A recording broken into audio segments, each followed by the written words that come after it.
Di ba may schedule na ng investigation ng Blue Ribbon about flood control? Paano po kapag may nadawit na kongresista? Look, the Blue Ribbon Committee will be investigating the executive branch. Okay? Muna.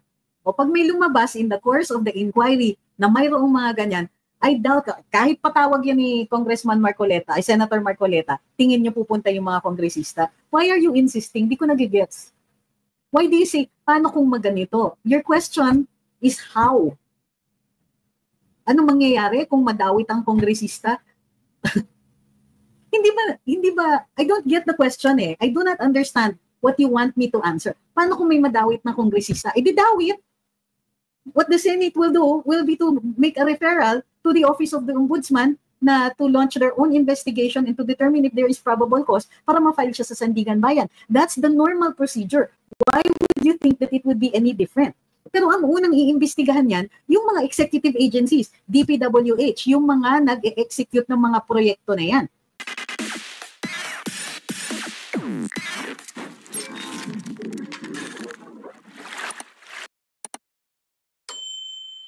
So, kung DPWH ang bidding agency, sila yung nagpa-bid out yan para private contractors ang maghahawak. Doon mag-uumpisa ang investigasyon. Saka pa lang yung relasyon nila sa mga existing legislators o sa mga legislators. Hindi ko naiintindihan po kung ano yung tanong. Why are you saying? Kasi sa totoo lang, hindi ko naiintindihan yung mga tanong na, paano yun? Paano kung ganun? What do you want me to do? Answer, speculate on what the future action will be? If that's what you want me to answer, you have to ask the question. Hindi yung paano yun. Kasi mag-guess ako what you want me to say. I remember po sa karambolan na balita po yung pagbebenta ng lupa sa Quiapo ng Manila government. Was that Isko or Hani? I have to find out. Parang before Isko yan di ba? 2018, 2019. Isko na ba? 2018. Hindi ko maalala po. And sino ba ang nag-report nun? Kay Conrad? Hahanapin ko, hindi ko sure.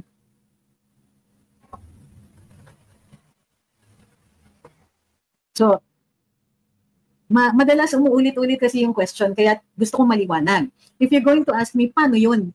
Ano yung sagot? I need a consensus from everybody. Ako naman ang magtatanong sa inyo. When you ask, paano yun? What do you want me to answer?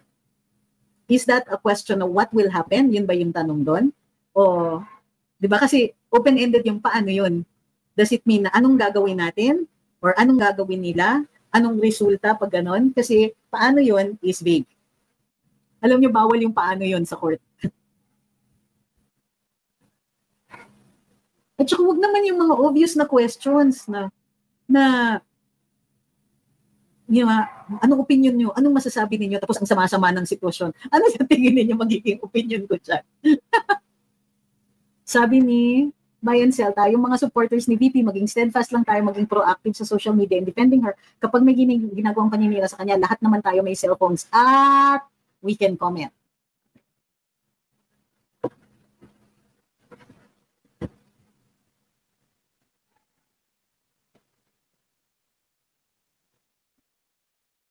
Sabi ni Drawback, ang iba tingin ko dyan kay Cheese, parang save himself na rin sa flood control fund. May dahilan na siya to defend himself kapag dinadawit pangalan niya, kanya-kanyang save ng sarili ng kanya-kanyang tulasan. Hindi, ang tingin ko hindi.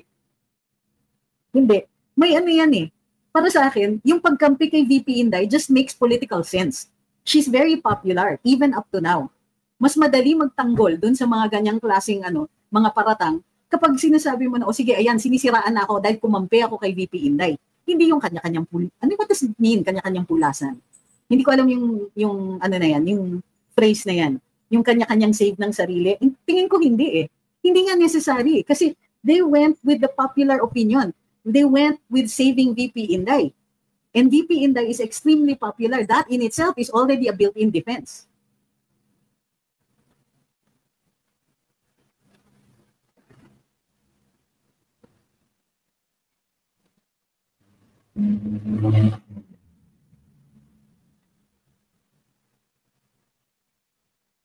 Bakit?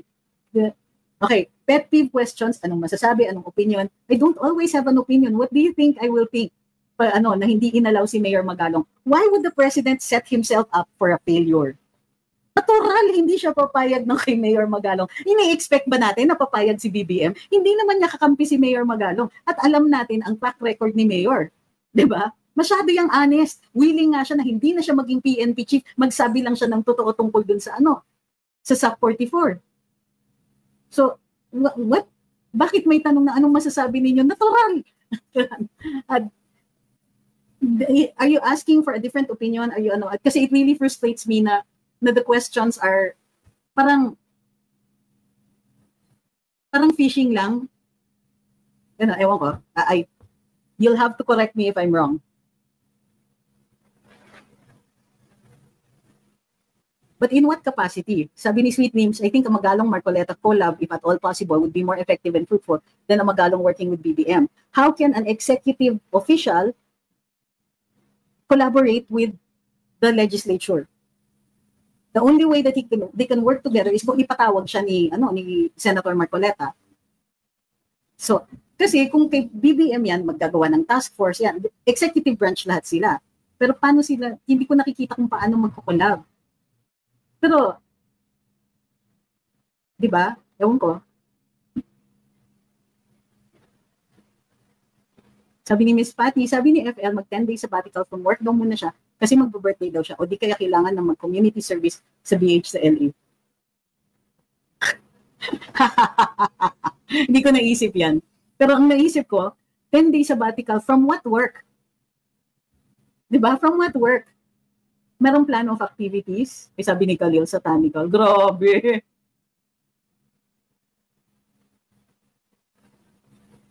Sabi ni Joshua, what will happen po? Kasi di ba halos karamihan ng mga kongresista connected sa mga contractors din ng government? Kaya lang ni congressman ko. So wait, what answer do you want from me? Mag-speculate ako kung ano mangyayari. Well, unang-una, posible nang mangyari, kaya nga gagawin yan eh. Alam nga naman hindi niya i-reveal yan kung ano yung mga connection, kung sino yung mga kontratista. Kung hindi yan mapapatawag, masasali pa rin sila dun sa inquiry at magiging bahagi ng report. So pag dun yung report, isusumite yan sa ombudsman kung sakasakaling may findings for investigation. So ombudsman ang either mag-iimbestiga sila for further evidence or mag-iimbestiga sila to determine probable cause. Kung may probable cause, pupunta sa Sandigan Bayan. So, why would this be any different from any other inquiry in aid of legislation? Dahil kongresista yung posibleng maging connection? Come here, say hi. Come up here and say hi. Up here. There, up here. There you go, say hi. Say hi. Good boy. Yan. Ay, masyado kang mataas. Okay, down. No biting. Okay, sit down. Sit. Now you wait. Okay? Sabi ni Sir, gutom na siya. Please, last tawag. Sir, magbabay na siya. Go to ate. Sir, I will get to your dinner in 5 minutes. Thank you.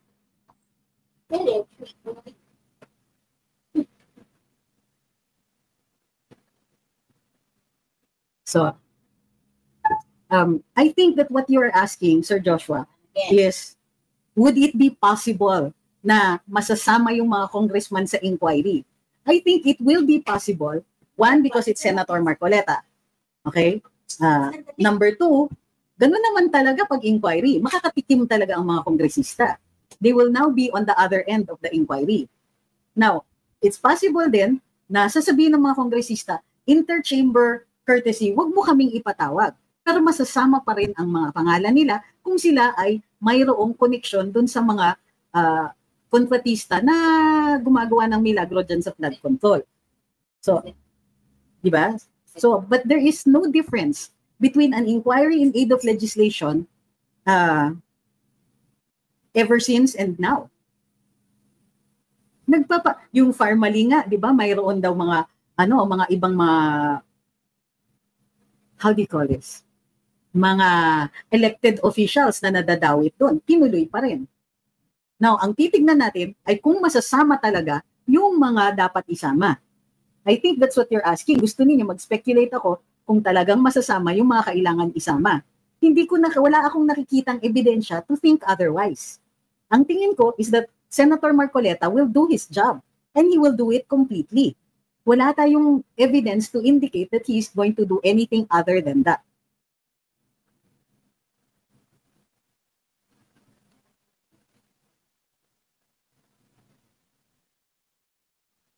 Sabi ni Guillermo, pag napatawag yan mga private companies na yan, nakikita kung kaninong project at pondo at kung anong distrito, lokal ba o executive. Okay.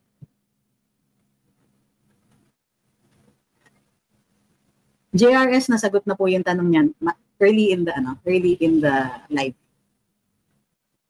Sabi ni Mrs. Reed, parang cabinet revamp part 2 lang ni BBM, tapos ang ending, yung kalaban lang ang ididiin, yung mastermind na si Tambanan dyan pa rin. Posible yan. Kasi, pero teka, ang baka hindi makita is, okay, di makikita yung mga kontratista, makikita yung mga posibleng makita kung mayroong legislators na kaakibat niyan. Yan ay kung kakanta yung mga kontratista, yan ay kung mayroong ebidensya pointing to them. O assume natin na mayroong ebidensya. Lahat ba madadamay? Tama po kayo dyan eh, lahat ba maipapasok? O mapapasok lang yung mga walang power mag-resist? Mapapasok ba lahat ng mga legislators na totoong may kinalaman dyan? O yung mga mahihina lang? Titingnan natin. Kasi like I said, you can speculate all you want, pero iintayin pa rin natin when it is actually conducted. So, yung mga gusto dyan na mag-speculate ako, parati kayo nabibigo, hindi nyo pa ba napapansin? Kasi nakakaano lang. Anong ebidensya natin para sabihin na this or that? If there is a previous record or a basis for that, okay lang sasabihin ko yun. Sino may sabing na tutupad na may new law or amendments? Sabi niya, so kung masasama sila sa inquiry, ang layo na ng speculation mo. Kung masasama sila sa inquiry, what would be the legislative agenda? E di yung bidding and procurement law. How can we ensure that a new law or amendments will make sure to limit the law? We can't. We know. We never. It very, very rarely happens. Nag-FICOM nga kami. Ang ginamit yung mga previously filed na mga bills na wala namang walang seriousness to them. So, you're asking how can we make sure? We can't. We don't have any means to ensure that any new law or amendments will be passed or even that it will be proposed. Yung power to conduct inquiries in aid of legislation, they have to have a basis. So all they'll have to do is, drag out any of the previously filed bills and say that we're investigating based on that. But meron bang in the last Congress, in the 19th Congress, meron bang naipasa? For the Quadcom, may naipasa ba? Hindi ba wala? Was there a Supreme Court case demanding that legislation be passed? Hindi, because the Supreme Court cannot compel Congress to create a law. They can say na, okay, Congress, that's your job. Pero hindi nila pwedeng sabihin, Congress, magpasa kayo ng batas, kailangan na. Unless it's written in the Constitution that they have to pass it within a certain number of days.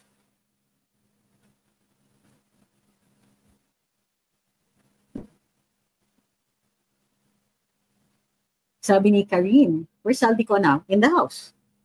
Can we forgive Cheese after what he did sa hearing ni Sen. Aimee? What did he do wrong? Yet he did a good thing sa impeachment. Did sa hearing ni Sen. Aimee. What did he do sa hearing ni Sen. Aimee? Hindi niya pinatuloy. Hindi ko alam kung anong pakiramdam ninyo. Kasi yung hearing ni Sen. Aimee, that was about PRD. Impeachment, that's about VP Sara. Ang tingin ko, politika lang yan eh. Politika ang nag-govern ng mga decisions na yan. Si PRD, hindi na siya presidente, hindi na siya powerful.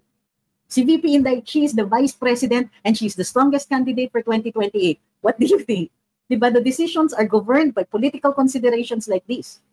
So, why do you put in emotions in that? Forgive him, be happy, Of course, we can be happy, but are we supposed to be grateful? Is this how we're supposed to treat our politicians?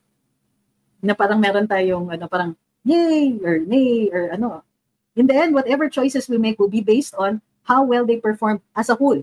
They can have done good in this, but done bad in that. And then you will determine based on the final outcome. In the broad spectrum of the decisions that they made, are we willing to vote for them again? Because that's the only reason why we should like or not like them.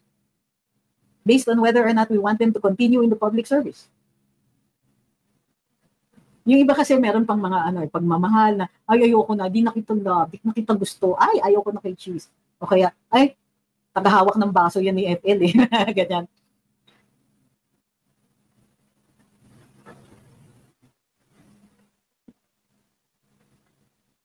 Ay, ganon. So the inquiry will be for the sake of transparency only kasi wouldn't it be good kung mayroong motive. Sa tingin ninyo, nabasa niyo na po ba yung procurement law? Tingin ko it isn't anymore about the law kasi the frustrating thing is that so many people still think that we have some kind of control over what these people do, but the fact is we don't. We think that we can make better laws, we can do better enforcement, no. In the end, we have to start over. It's about the values, it's about, we can't rely on just the law. Ano yung sinasabi, whole of nation approach? Totoo yun eh. No matter how corny it sounds. Have you read the procurement law? It has gotten to the point that we had made procurement so difficult that it's like Greek. Ang daming kailangan, and you know what happens? Institutions that will follow the law, agencies that will follow the law to the letter, end up with such a long and convoluted process that will still end up with corruption because it is long and convoluted and results also in delays. When I was a freshman in UP, I wondered, bakit bulok-bulok ang mga upuan? Bakit tumutulo yung ceiling? Bakit hanggang ngayon hindi na-repair bakit hindi na-repair yung karilyon? Bakit ganito? Bakit ganyan? Unang sinasabi, walang pera. O assume natin na may pera. Pag may pera, magbibidding pa po. So tumutulo yung bubong ng College of Law. Law student na ako. Tumutulo ang bubong ng College of Law. Ganong katagal bago na procure yan? Ang haba, ang daming guarantees, may mga bonds, may mga bibili ka ng mga ganitong mga instruments and all that. And, ganito yung mga yung publication, ganito lahat. Inaral ko yung bidding laws and people still get around it. Why? Tingnan niyo sa Congress. Yung participation ng congressman na idadaan ba yan through the bidding process? Hindi. Minsan talagang taliwas sa batas. Ang ganda ng batas, ang daming safeguards, but there will be no such thing as a perfect law. We have to also ensure that our people are going to obey the law. It isn't in making the law so convoluted that you get down to so many details. What you do is you end up with a law that does not work because you made it so grabe. Too detailed, anticipating too many things. And so you end up back in the dark ages, when procurement took such a long time. You ended up not having any services. You ended up not having any infrastructure because it took too damn long. Because there were so many risks. And even if you were just a bidder, kinakasuhan ka. Ano nangyayari? Matirang matibay. Yung mga pinakahalangang pituka, yung capability nila to blatantly transgress the law, sila yung natitira. Because the good guys, they get sued. They make one mistake, di mo sinasadya, they get sued. That's what happens when you make a law so convoluted it is no longer possible to follow it, yeah, and still stay sane. So you end up with the worst possible kind of of people making the bids because they can survive it. They can afford to hire all the lawyers na kahit kinasuhan sila for every single project that they tried to bid on, they will survive. But the smaller ones, the gooder guys, kumbaga, nakasuhan lang sila, isa, dalawang beses, wala, natitiklop na sila. So my worry is that so many people still think that the law is the answer to everything. And we will go back to what we always say here. There are legal solutions and there are political solutions. And we have to be able to distinguish which is the better solution. Hi, kay Kitty Gas.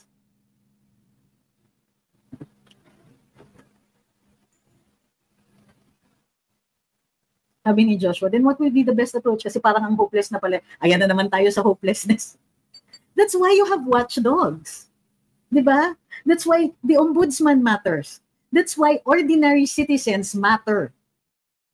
That's why it is a democracy. Hindi tayo pwedeng magpabaya. You have to understand, itong activism natin, it isn't just for now until we get a better government. No, this is forever because no government is going to be good. The reason you have all of these rights, the reason that we have an ombudsman, the reason you have private complainants is because we are the ones who are going to do the work. Hindi tayo malilingat, tayo yung nagbabantay. Hindi po mawawala yan. If you think na, akta to, walang nag-work kasi kahit nilabanan natin noon, nangyayari pa rin. Of course. As long as people are human, as long as people are going to be tempted, do you think that a law against unaliving is going to stop the unaliving? You think of it that way, then understand that the laws are safeguards. They can slow you down, but if the criminal is determined to break that law, they will break that law. And the way to address that is to give them the appropriate penalty. Good laws will diminish the crime. But since time immemorial, nobody has ever stopped other people from unaliving other people, like, completely. Diba? It's not hopeless, but you are part of the solution. And if it's not us, the next generation will do that. And slowly we'll put in good governance. Slowly we will educate our people. There are no instant solutions. Because if you're looking for instant solutions, mag-people power tayo. There are still people out there who think that they can put one over you. There is no one magic pill. Walang ganun. Intindihin ninyo, walang magic na ganyan. While you're doing all that, while you're strengthening your laws, while you're putting in more safeguards, and we can do that, we can put in more safeguards, you're educating the next generation para hindi na nila tatanggapin yung ganitong klaseng katiwalian. We have to teach them history. Kasi yan, tinitipid ng Department of Education yan. Once ka lang in grade school and then once again in high school.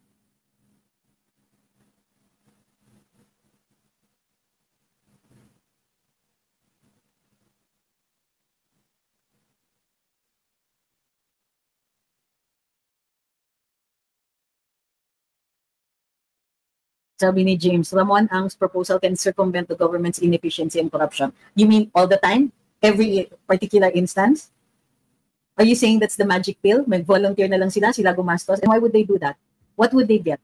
For people like Ramon Ang, pwede. Malalim ang bulsa. But they will not volunteer for everything all the time. So what are you going to do for those other projects? Kasi nga, you have to stop thinking that there's one solution for every problem. There are different solutions for different problems. Sabi ni Joshua, ang problema kasi it's the same law that's being abused by these violators at masaklap karamihan pa ng maabuso yung mismong dapat nagsisafeguard ng batas. But don't you think that was that issue even when the law was the old law? And then there was another law before that and another law before that? Do you think, kasi nga, if all you have is a hammer, all your problems look like nails. So you think that if we change the law, somehow it's going to be better and easier. Sometimes it does happen like that, but not all the time. And as long as there are human beings with weaknesses, there will be somebody in the system na baka bumigay. Ang gusto natin, mabawasan lang yung mga ganon at nahuhuli natin.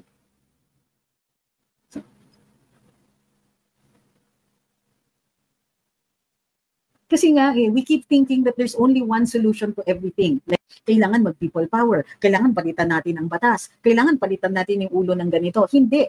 While you're doing that, of course, there are, how do you call this, big contributions. Kunwari, the kind of president we have, it contributes greatly to the amount of corruption that we have. Mahina, if he's not directly involved.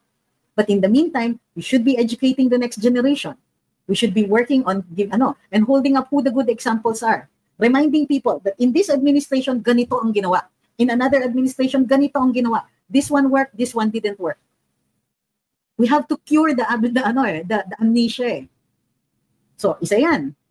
But there's, kumbaga, if you change the law, but you haven't changed the immoral people who are sitting there, or we haven't taken into consideration human weaknesses and human failings, then you're setting yourself up for disappointment.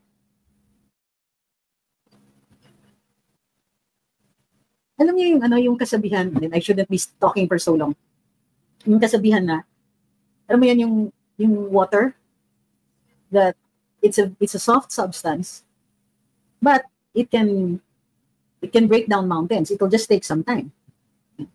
Yung falling drops of water, they can break a boulder. It just takes time. So,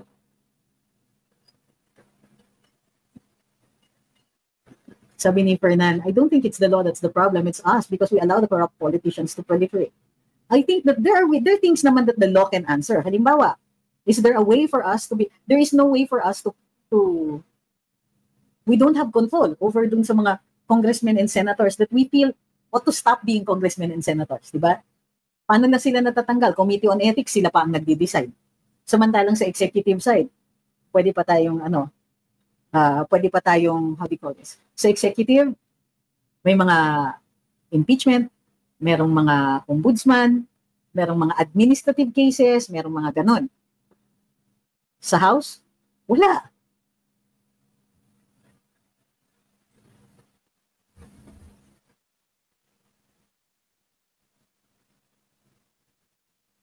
So, ang sinasabi mo, hindi na po siya kasi tolerable. Ngayon, so you're making a law for this particular set of circumstances. So, yun yung problema. If you're thinking of a specific set of people, gagawa ka ng batas nun, it will not apply to a different kind of person. What is it in the law that you think should be changed? That is the approach.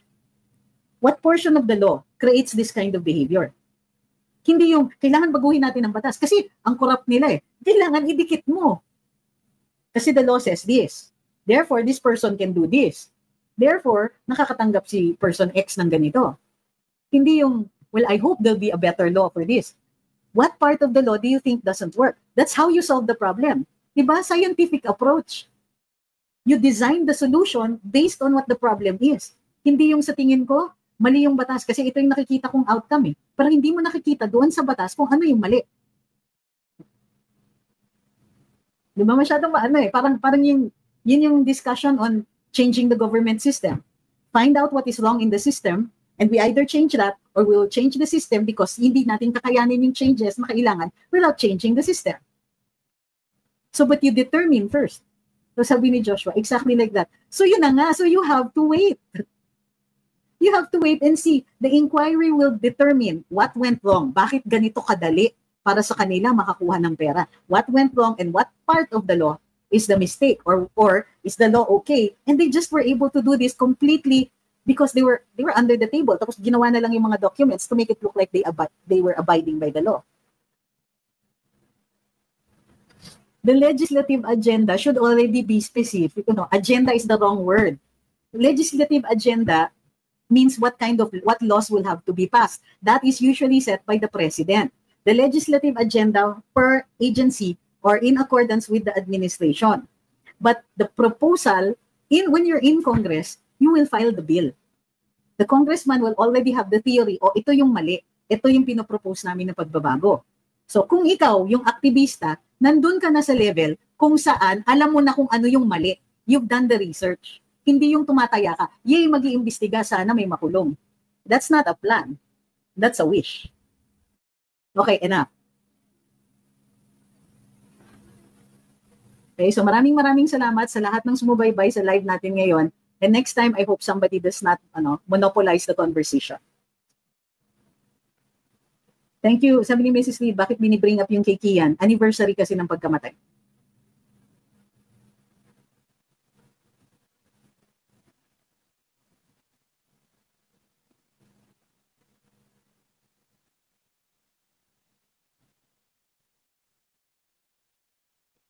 Bakit? Why do you think Filipinos are not taking to the streets kahit sobra ng pinahihirapan ng admin na ito? Hindi ko po alam. Although it might be generational trauma. Alam niyo yung historical theory na yun, na it is intergenerational trauma. So much of our history has led us to hide instead of confront the problems.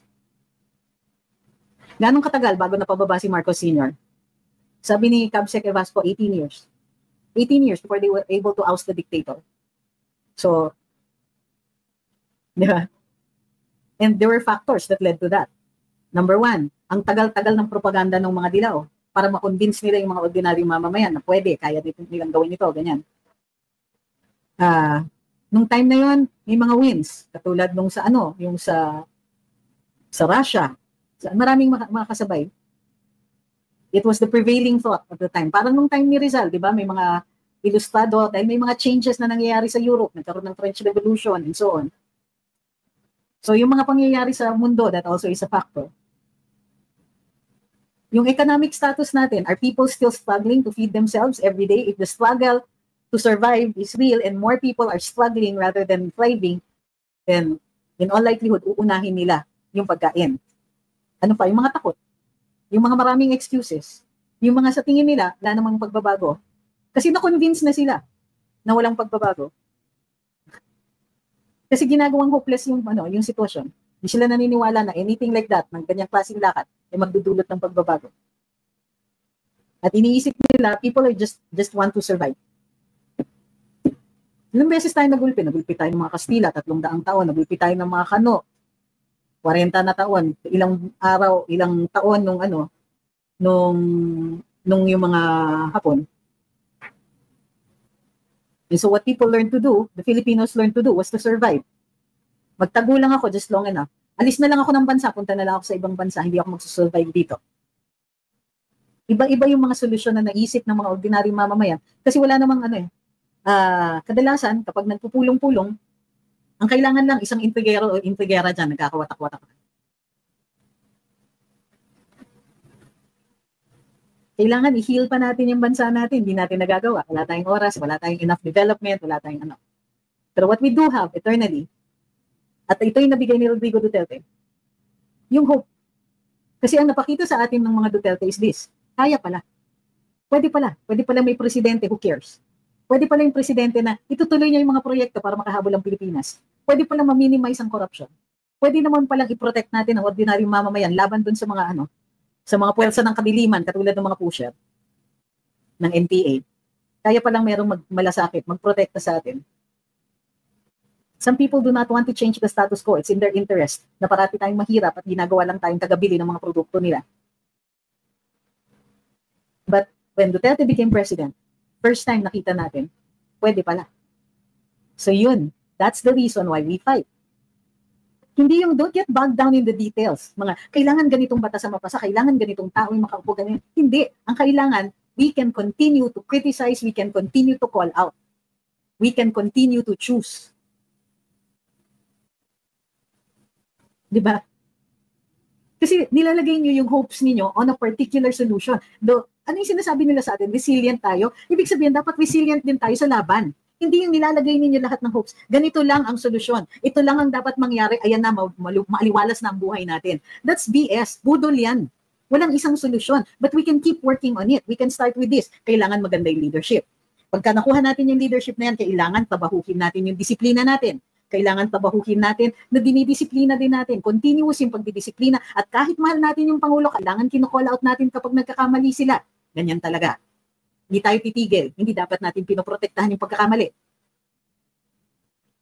At kung tama yung leader, i-welcome nila yung criticism na yun. Baka people power fatigue na tayo? Hindi ako naniniwala na may ganyan eh. Naniniwala ako na if we think that it is important enough, we will do what we have to do. But most people don't think it's important enough. Tingin nila, we have to survive until 2028. O di sige, survival, yun po. Komportable hindi pa sila natatreten eh. Kasi what you have isn't a totally evil leadership. Sure, magnanakaw. Sure, maraming tiwali. Sure, mga ganyan. Pero most people still think that, sila lang yung pag-iinitan. Yung maiingay lang na vloggers yun ang pag-iinitan. Kami yung shield eh. Kami yung kami yung lightning rod eh. Kami yung tinatamaan. But as long as ordinary people think that they're going to get away with it because other people are going to be punished. Other people are going to be brought abroad. Other people are going to, to take the brunt of it, will be politically penalized. As long as you don't feel that you are the one who are endangered, I don't think people are going to move. You're going to have to convince people that they have to do this because otherwise that struggle, you're going to lose the struggle.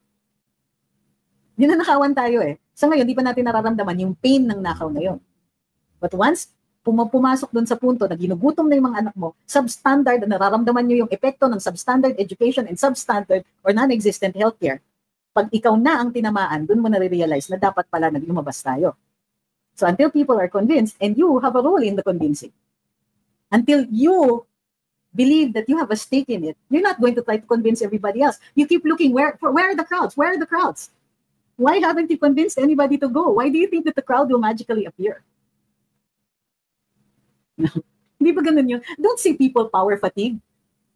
You stop believing. Yun lang yun. You stop believing that this is the solution. You stop believing na kaya natin. We can just go to, we go to the streets, we know what we're fighting for, and we're there until the change happens. Nobody believes that anymore. It's not fatigue. Fatigue means napagod ka lang, pero eventually, okay na, uli. Hindi. You take to the streets because you believe you're going to be able to make a difference. And that you're going to be there because you're going to force the people to make a difference. Tell me, how many people have you convinced? Have you convinced 100 people to go with you? Because if each person who's here with us, talking to each other here, if we each have 100, di ba? I don't know, layo na ng usapan natin.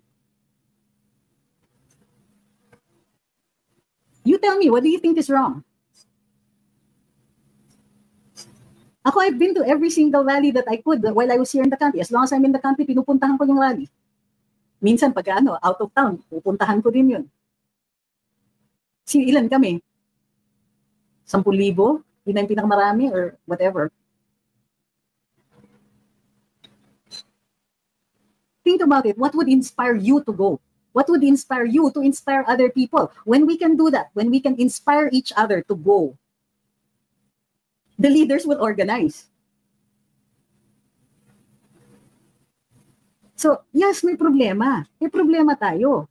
Bakit hindi pumupunta? Nasaan yung mga crowds doon sa Villamor? Kinukuha nila si PRD. Pumunta ba yung mga tao?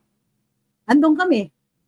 Kahit yung mga police doon, they knew that something wrong was happening. Walang nagtigil. Nobody was able to stop it. What we shouldn't lose is hope. Kasi nga nagkaroon tayo ng PRD eh. Ibig sabihin, may mga tao na pwede pa pala maging leaders natin who will actually do the job. May Inday. And there are other people who are not surnamed Duterte who can be leaders. Nagawa na natin dati, kaya pa natin gawin ulit. So if the revolution doesn't happen people power type, the revolution might happen like 2016. You vote the right person. And then we can argue about the details. What laws should be passed? Diba? Who gets to sit? Oh, please, don't use my comments feed to push your agenda or to push the agenda of people who are just seeking to divide us. BS. If you're attacking somebody to, in an indirect attempt to attack VP Inday, wala kayong puwang dito, sinasabi ko sa inyo. Ano yung purpose niyan? Papasok kayo dito para bakbakan niyo si Aimee. To what end? Ano bang ginawa? Walang mitsa. Papasok kayo dito para bakbakan si Aimee. Wala naman nangyari. Para sabihin niyo yan. Ang sabihin niyo, binabakbakan niyo si Inday. Huwag na kayong mahiya. Si Aimee, na friend ni VP, kailangan sabihin pang ganyan. Ano, Joy? Ano, Miss Joy? Walang spark, walang incident, walang sinabi o ginawa si Aimee Marcos para biglang sabihin niyo na, no more to Aimee, no more to ganito. Ano nangyari? Hindi naman siya tumatakbo, nanalo na siyang eleksyon na. So ano yung purpose niyan? Hindi ko siya dinidefend, pero nahahala tayo. At low-key, si Inday ang binabash nyo, si VP Inday. Anong basis niyan? Bakit biglang sumulpot ka dito para i-bash si Aimee? Wala sa lugar. Sa tingin nyo, hindi namin mapapansin yan. Hindi si Aimee ang pinag-uusapan namin dito, ha? Diba? Kung hindi mo nare-realize na yan ang ginagawa mo, mag-isip-isip ka. So, I remember PRD not endorsing Aimee last election. Paano mag-endorse si PRD kay Aimee sa last election? Oy, in-endorse niya. Andun ako. Tinaas ni PRD kamay ni Aimee. Ano ka ba? Tumigil ka nga dyan. Andun ako. O, ngayon sasabihin mo, Marco, si Aimee. O, ngayon? Ano yan? Guilt by association? Wag na. Huwag ka nang mag-argue, nahalata ka na, bistadong yung purpose mo na pagpunta dito, you're trying to make me look like pro-Aimee yan. Kaya dapat, hindi kayo makikinig kay Trixie kasi pro-Aimee yan. Oy, pro-Aimee si Inday. So, si Inday, ganun din. Diba? Babakbakan na rin natin si Inday dahil pro-Aimee siya. Ganun ba yung sinasabi mo? Sinasan at Kirby ng endorse ni PRD. Nako, kailan mo siya nakausap? Sabihin mo, sinabi ni Kong Pulong. Hindi mo in-interpret. Binibring up mo lang yung mga issues that were already brought up during the last elections. Yan, sabi ni Sano, kunwari tinitira si Aimee pero si VP Inday yung talagang target. No, I support VP! Susuportan mo si VP pero hindi ka naniniwala sa mga endorsements niya. Susuporta ka kay VP pero ayaw mo yung mga tumutulong sa kanya. Ganun ba yun? Pigilan ako. Si VP na, sinasabi mo, si Aimee na friend ni VP. Uy, kailangan sabihin na friend siya ni VP. Tapos babakbakan mo si Aimee. So ano yun? Guilt by association? ina-associate nyo si VP doon sa isang taong kinamumuhian mo. Okay. Siguro naman lahat tayo na nag-college, merong may Psych 101.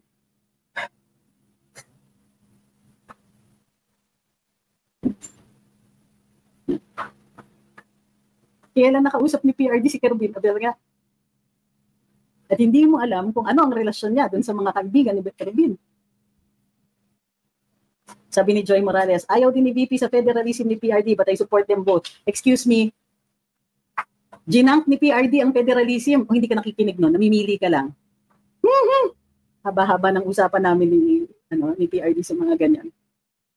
So, sabi ni Joy, so nag-lie si Pulong. So ngayon gusto mo na mag-appear na ako ang nagbabakbak ngayon kay Pulong. Huwag ka naman obvious. Ay nako, ang tagal-tagal na, gusto mong i-rehash yung mga lumang debate. Sige. Pwede mo naman i-rehash. Ayoko, Leonie, bakit mo ako tinuturuan? O, ngayon sasabihin niya, this is just a discussion, bakit galit ka? Kailan ako nagalit? Natatawa nga ako sa'yo. Alam mo, yung style mo na ganyan, it's classic troll style. There's a reason kung bakit, I reached where I reached. There's a reason kung bakit ako yung ComSec. Kasi alam ko yung style ninyo na ganyan. It's classic troll behavior. Do you know the definition of a troll? A troll is a person who comes into your newsfeed, who comes into your comment section, whose intention is to not to upset people, but to spark outrage. Because you feed off yung intense emotions. So yun ang hinahanap mo. You're waiting for intense emotions kasi you're an energy vampire. So you want that to happen. So you're using all of these old rehashed arguments. And not only that, you're probably going to bring all of these rehashed arguments, take it to the other camp, and then inspire the hate on that side. Right.